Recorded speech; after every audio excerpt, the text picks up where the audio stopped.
Hello, मैं विकास Kumar YouTube channel में आपको सभी को अभिनंदन करता हूं। देखिए, आज हम क्लास 10 का चैप्टर 2 लाया हूं। जो चैप्टर 2 है पोलिनोमियल्स। ठीक है। पोलिनोमियल जो है हमारे पोलिनोमियल जो है हमारे एग्जाम्स के लेवल से जो एक्सरसाइज जो है 2.1 एक नंबर के लिए बहुत ही इंपॉर्टेंट है। ठीक है। ये जो है एक्सरसाइज जो 2.1 जितना भी क्वेश्चन है आपको सारा ग्राफ लेवल का है। ठीक है। अब हम इस ग्राफ लेवल को सबसे पहले कैसे हम लोग सॉल्व करेंगे, कैसे हम इसको हम आपको इजी वे में बताएंगे। देखिए, सबसे पहले मेरा बताने का तरीका है कि कोई भी चीज को मैं बताते हैं तो सबसे पहले कॉन्सेप्ट क्लियर करते हैं। ठीक है। तो कॉन्सेप्ट जो होता है शुरू से 5 मिनट या 3 मिनट का मेरा कॉन्सेप्ट रहता है। 5 या 3 मिनट यदि आप ध्यान से सुनते हैं तो सारा जो बुक का क्वेश्चन होता है, या आपका एनसीईआरटी बुक का क्वेश्चन हो, या आर एस अग्रवाल का बुक का क्वेश्चन हो, या आर डी शर्मा का बुक का क्वेश्चन हो, आप कोई भी बुक का क्वेश्चन को आप खुद सॉल्व कर सकते हैं। ओनली फॉर शुरू से 5 मिनट तक यदि मेरे बात को ध्यान से सुनते हैं, कोई भी हमारे लेक्चर में, कोई भी आप लेक्चर में मेरे शुरू से 5 मिनट यदि आप सुन लेते हैं तो सारा आपका क्वेश्चन खुद ही सॉल्व हो जाएगा। देखिए, मैं अपने टॉपिक पर आता हूँ। ये हमारा जो क्लास 10 का चैप्टर 2 जो है पोलिनोमियल्स पढ़ने वाले हैं हम लोग। ठीक है। पोलिनोमियल्स का हिंदी क्या होता है? बहुपद होता है। ये मैंने ब्लैक बोर्ड पर लिख दी है। ठीक है।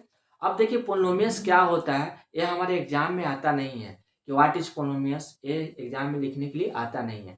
बट जो हम ब्लैक बोर्ड पर लिखा हुआ है, बट इसको हमको डिफिनीशन जानना जरूरी है कि पोलिनोमियल्स बारे में पढ़ रहे हैं तो इसको डिफिनीशन जानना जरूरी है। ठीक है।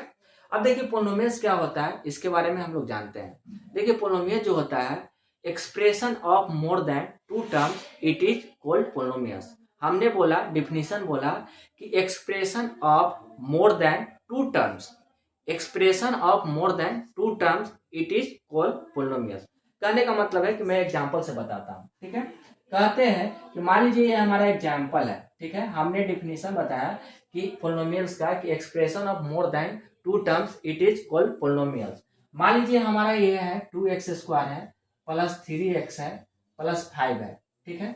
हमने डिफिनीशन बताया कि expression of more than 2 terms it is called polynomial. कहने का मतलब है कि 2 या 2 से अधिक टर्म को हम जब लिखते हैं तो उसी को क्या कहते हैं? पोलिनोमियल्स कहते हैं। यहाँ पर देख रहे हैं कि मेरा टोटल टर्म कितना है? 3 है। फर्स्ट टर्म है, सेकेंड टर्म है और थर्ड टर्म है। ठीक है। तो जब 2 या 2 से अधिक टर्म को हम लिखते हैं तो उसी को क्या कहते हैं? पोलिनोमियल्स कहते हैं। ठीक है। मैंने हिंदी में लिख दिया बहुपद, मतलब एक बहु का मतलब होता है बहुत सारा, और पद मतलब बहुत सारे पद को जब हम लिखते हैं तो उसी को क्या कहते हैं? पोलिनोमियल्स कहते हैं। ठीक है। अब देखिए, ये जो चैप्टर है एक्सरसाइज 2.1, इसमें हमको नंबर ऑफ जीरो फाइंड करने के लिए बोलेगा। जितना भी क्वेश्चन है हमारा ओनली फॉर वन रूल से सारा क्वेश्चन बन जाएगा। रूल नंबर 1 कहता है कि हम नंबर ऑफ जीरो कैसे फाइंड करेंगे। Number of zeros, number of zeros, number of zeros का मतलब होता है शून्यों की संख्या ज्ञात करना, शून्यों की संख्या ज्ञात करना, शून्यों की संख्या ज्ञात करना। ठीक है। अब देखिए, हमने वो लिखा है कि नंबर ऑफ जीरो का मतलब होता है शून्यों की संख्या ज्ञात करना। जी हाँ, रूल नंबर 1 में जो रूल नंबर 1 बता रहे हैं, इसी रूल से सारा क्वेश्चन आपको सॉल्व हो जाएगा। इसी रूल से जितना भी क्वेश्चन है आपके एक्सरसाइज, एनसीईआरटी बुक हो या आर एस अग्रवाल बुक हो या आर डी शर्मा बुक हो, कोई भी क्वेश्चन आप कहीं से भी बनाते हैं तो आपका 1 नंबर आपके हाथ में है। ठीक है। अब खाली कॉन्सेप्ट ध्यान से सुनिए। हमने बोला कि नंबर ऑफ जीरो का हिंदी होता है शून्यों की संख्या ज्ञात करना। ठीक है। देखिए, जीरो का मतलब होता है आंसर। जीरो का मतलब क्या होता है? आंसर। मतलब कहने का मतलब है कि हमारा आंसर जो है कितनी वे में फाइंड हो सकता है, मतलब आंसर हमारा कितना हो सकता है। ठीक है। आंसर जो है मेरा कितना हो सकता है। जैसे हमने नंबर ऑफ जीरो लिख दिया, अब आंसर को कैसे हम फाइंड करेंगे, मेरा क्वेश्चन कैसा रहेगा, हम एक एग्जांपल देकर बताते हैं। आपने पढ़ा होगा आपने पढ़ा होगा कि इसको हम, ये जो होता है मेरा एक्स होता है, ये मेरा क्या होता है? एक्स डैश होता है। ये मेरा क्या होता है? वाई डैश होता है। ठीक है। ये वाई होता है, ये वाई डैश होता है। ठीक है। अब देखिए, इसमें मान लीजिए ये मेरा ग्राफ दिया हुआ है। ठीक है। ये ग्राफ दिया हुआ है। ठीक है। हमने एग्जांपल लिया कि नंबर ऑफ जीरो फाइंड करना है। क्या फाइंड करना है? नंबर ऑफ जीरो फाइंड करना है। इस ग्राफ में हमको ओनली फॉर ये चेक करना है कि एक्स एक्सिस पर जो पॉइंट कट करता है, एक्स एक्सिस पर जो पॉइंट कट करता है वही मेरा क्या होगा, नंबर ऑफ जीरो होगा। एक्स एक्सिस पर जो पॉइंट कट करेगा वही मेरा क्या होगा, नंबर ऑफ जीरो। तो इसमें हम चेक कर रहे हैं कि एक्स एक्सिस पर कितना पॉइंट कट कर रहा है, एक पॉइंट कट कर रहा है और एक पॉइंट ए कट कर रहा है। तो नंबर ऑफ जीरो मेरा कितना होगा, नंबर ऑफ जीरो कितना होगा, 2 होगा। नंबर ऑफ जीरो कितना होगा, 2 होगा। ठीक है। इसी प्रकार मान लीजिए हमारा ऐसा एक और इसी में क्वेश्चन दे देते हैं। यदि यही रहता कि इस क्वेश्चन दिया हुआ है, इसमें कहता है कि नंबर ऑफ जीरो कितना है, तो इसमें मेरा आंसर कितना होगा, 4 होगा। इसमें आंसर कितना होगा, 4 होगा।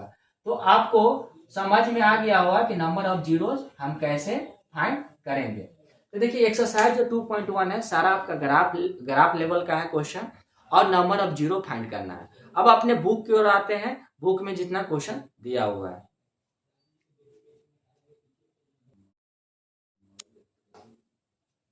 देखिए हमारा जो है, हमने ब्लैक बोर्ड पर टाइम कवर करने के लिए क्वेश्चन को लिख दिया है। ठीक है।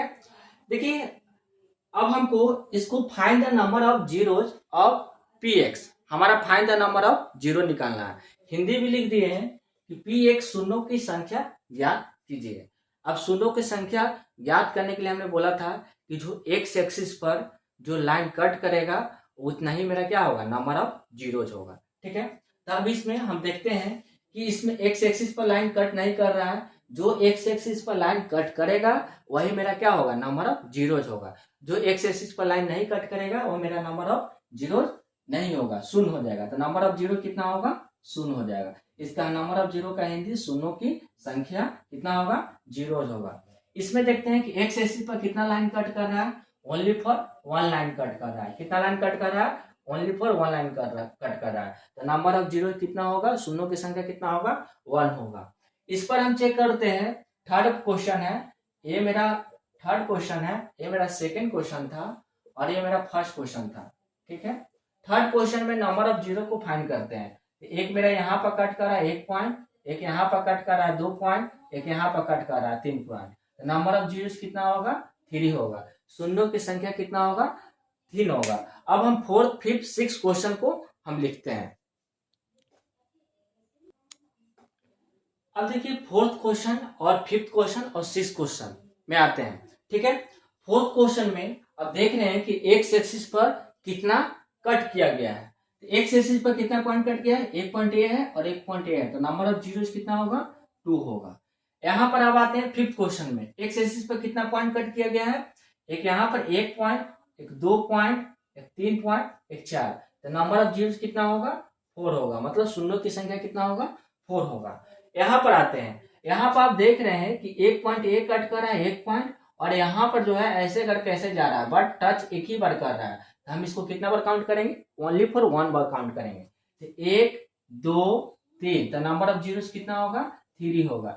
शून्यों की संख्या कितना होगा, 3 होगा। तो मेरा जो एक्सरसाइज जो है 2.1 आज मेरा कंप्लीट होता है। और आज के बाद मंडे और ट्यूसडे को छोड़कर वेडनेसडे से लेकर संडे तक मेरा मतलब वेडनेसडे से लेकर संडे तक मेरा वीडियो जो है हमेशा अपलोड होगा। और बीच में कुछ कारणवश वीडियो अपलोड नहीं हो पा रहा था, तो मैं आप लोग से निवेदन करता हूं कि जो मैं पढ़ाऊंगा, जो मैं पढ़ाता हूं और जो मैं पढ़ाऊंगा, आप लोग अच्छे से इसको पढ़िए और मेरे चैनल को ज़्यादा से सब्सक्राइब कीजिए, ताकि आने वाला समय में हम भी मतलब आप लोग को अच्छे से अच्छे दे सकें। और ये मैथ है और साइंस का भी वीडियो मैं दिन पर दिन अपलोड करूंगा। ठीक है। धन्यवाद।